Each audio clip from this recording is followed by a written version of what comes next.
한반도의 암석입니다. 암석. 첫 번째 119페이지 학습 목표를 살펴보면 병동대에서 마그마가 생성되는 과정과 마그마의 종류에 따른 화학 조성의 차이를 설명할 수 있다.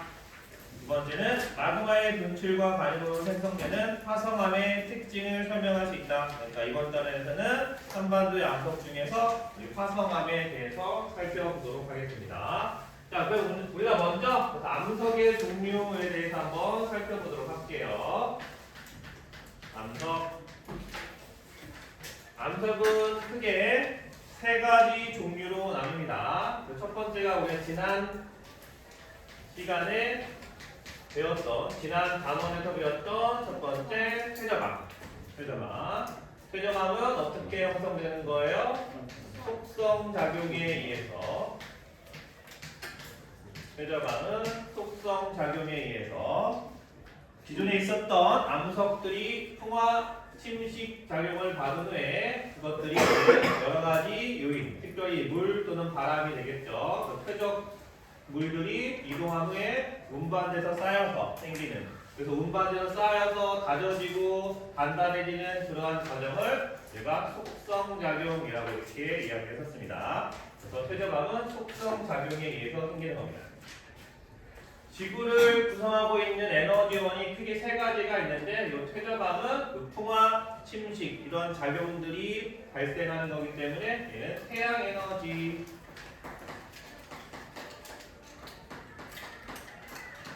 에너지에 의해서 생성된다라고도 우리가 이야기할 수가 있겠습니다. 자, 그 다음에 암석이 또 뭐가 있냐면 화성암과 변성암이 있습니다.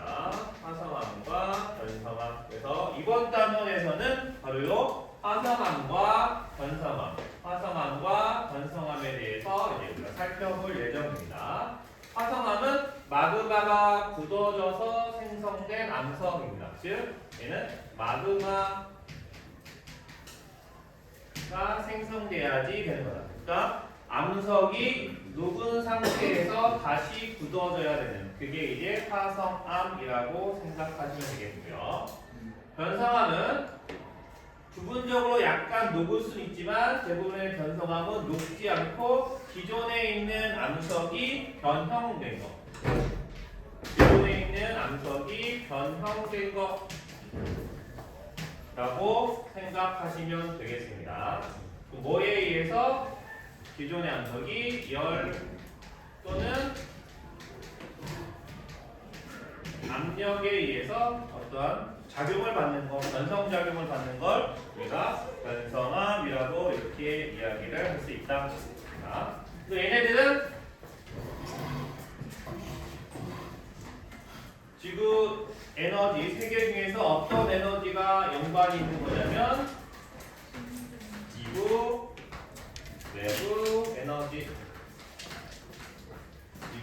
내부 에너지가 이제 이 화성, 변성암을 생성하는 데 있어서 중요한 역할을 하고 있다. 지구 내부 에너지 우리 통합과학 시간에 혹시 배웠니? 그렇죠? 배웠죠? 방사성 원소의 분계, 우리 지난 단원에서도 했습니다. 방사성 원소가 분개하면서 나오는 에너지가 있는데 이 에너지가 바로 지구 내부 에너지다 라고 이렇게 생각하시면 되겠습니다. 이번 단원에서는 화성암에 대해서 배울 거고요. 다음 단원에서 이제 변성암에 대해서 이제 살펴보도록 하겠습니다. 그래서 먼저 이번 단원에서 화성암부터 이렇게 보시면 되겠어요. 그래서 크게 교과서 119페이지 보시면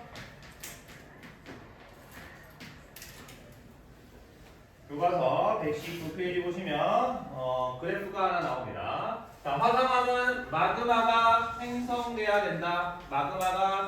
된다라고 이렇게 좀 전에 얘기했습니다. 마그마는 지각 또는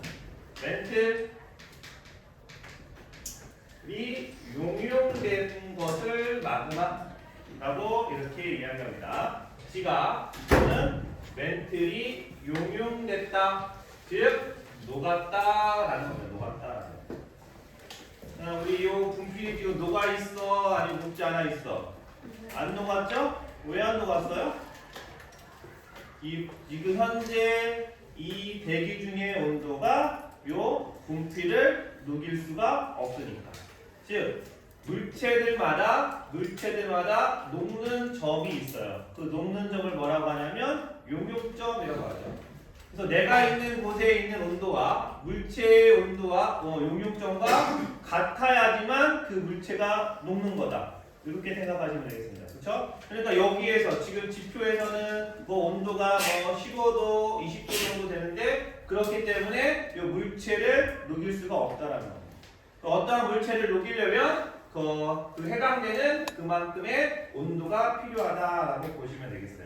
그래서 교과서 119페이지에 나와 있는 그 그래프가 바로 그런 겁니다. 지하의 온도 분포와 깊이에 따른 암석의 용융 곡선이라고 하죠. 지하 온도 분포와 깊이에 따른 암석의 용융 곡선. 그러니까 지하의 온도가 이렇게 되어 있고 그리고 암석의 용융 곡선. 암석, 지갑과 멘트를 이루고 있는 암석의 용융 곡선이 그렇게 되어 있다는 겁니다. 그래서 그게 맞아야지만 일치가 돼야지만 녹는다. 맞아야지만 일치가 돼야 된다라는 뜻은 뭐냐면 지하의 온도 곡선과 암석, 우리가 표현하는 암석이라는 표현을 할 때 이 암석의 용융 곡선이 서로 어떻게 해야 된다? 서로 만나야 된다라는 겁니다. 만나야 된다는 겁니다. 만나야지만 그 암석이 녹을 수 있다라는 겁니다. 무슨 말 이해가 되셨습니까? 네, 그래야지만 녹으면 뭐가 만들어지는 거야? 마그마가 만들어진다. 마그마가 만들어지게 된다. 자, 그런데 여러분들 거기 그래프를 보시면 아시겠지만 지하의 온도 분포와 이렇게 이쪽으로 나와 있는 이 선이 얘는 지금 이거는 지하의 온도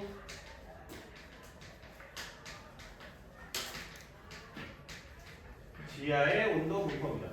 지하의 온도 분포는 일정한 거예요. 그러니까 높이 깊이 들어갈수록 일정하게 증가하는 그러한 양상을 보입니다. 이러한 형태의 그래프를 띄게 되는데 첫 번째 여기 여러분들은 그래프에서 좀 파란색으로 나와 있는데 이 파란색 지금 여기 노란색으로 썼지만 이 녀석의 이름은 뭡니까? 물이 포함되지 않은 멘틀의 용융 곡선. 오늘 여러분 요 그림을 잘 이해하셔야 됩니다. 물이 포함되지 않은 멘틀의 용융 곡선. 가로축은 온도고요. 세로축은 깊이인데 당연히 깊이에 따라 올라갈수록 지구의 온도는 증가한다라고 하는 게 지하의 온도 분포고 얘를 녹이려면 멘틀도 역시 마찬가지로 이렇게 멘틀을 녹이려면 지하에 따라서 이 정도 깊이에 있으면 이 정도 여기 A라는 깊이에 있으면 최소한 B라는 곳에 다다라야지 멘틀이 녹아요 라는 뜻입니다. 근데 지금 맞나 안 맞나? 지하의 온도 분포랑 물이 포함되지 않은 멘틀의 용융 곡선은 맞나 안 맞나? 안 만납니다. 그러니까 멘틀은 지하에서 녹아 안 녹아? 안 녹는 상태인 거죠. 녹지 않은 거예요. 그러니까 단단한 고체 상태로 존재한다라고 얘기할 수가 있는 거예요. 아니 얘가 만약에 이렇게 갔는데 만나서 다 녹아버려. 그럼 지하 내부 완전 다 액체잖아요. 우리가 땅에 살 수가 있어 없어? 없는 겁니다. 그죠? 우리가 멘틀이 고체다라고 이렇게 지구 내부 구조에 있을 때 멘틀이 고체다라고 하는 얘기는 지하의 온도와 멘틀의 용융 곡선이 서로 만나지 않기 때문에 멘틀은 고체예요라고 이렇게 얘기하는 겁니다. 아시겠습니까? 자, 그런데 거기 점선으로 이렇게 되어 있는 거죠. 점선으로 이렇게 그래프가 되어 있는 거죠. 이 그래프는 이름이 뭐야? 물이 포함된 물이 포함된 멘틀의 용융곡선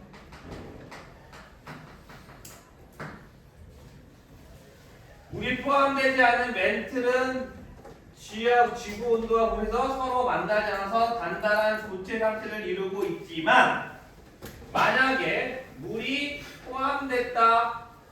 포함되면 멘틀의 용융곡선은 낮아져요, 높아진 거예요? 낮아진 거예요. 그래서 물이 포함되면 지금 요 정도 여기 만나는 거의 그래프에서 만나는 요 선에서 요 정도 깊이에 있는데 만약에 물이 포함됐다 그러면 여기 있는 멘틀은 녹을 수 있다 없다? 있다. 있다. 멘틀이 녹을 수 있다는 얘기는 액체 상태로 될 수 있다. 즉 마그마가 생성될 수 있다라는 얘기다. 무슨 말 이해하셨습니까? 네. 그래서 이렇게 되는 거고요. 그 다음에 여기에도 뭐가 하나 있죠. 이거 그래서 이렇게 표시되어 있는 것입니다. 이건 뭐죠? 이건 뭐예요? 여기는 그렇죠. 얘는 물이 포함된 화강암의 용융곡선입니다. 물이 포함돼. 역시 마찬가지로 물이 포함되면 용융점이 조금 낮아지는 경우를 보인다. 낮아진다. 그 멘틀하고 화강암이랑 비교했을 때 누구의 용융점이 더 높아요? 멘틀의 용융점이 더 높은 겁니다. 그리고 화강암의 용융점이 낮은 거예요. 그럼 왜 화강암을 이야기하느냐? 왜 멘틀을 얘기하느냐? 화강암이 바로 대륙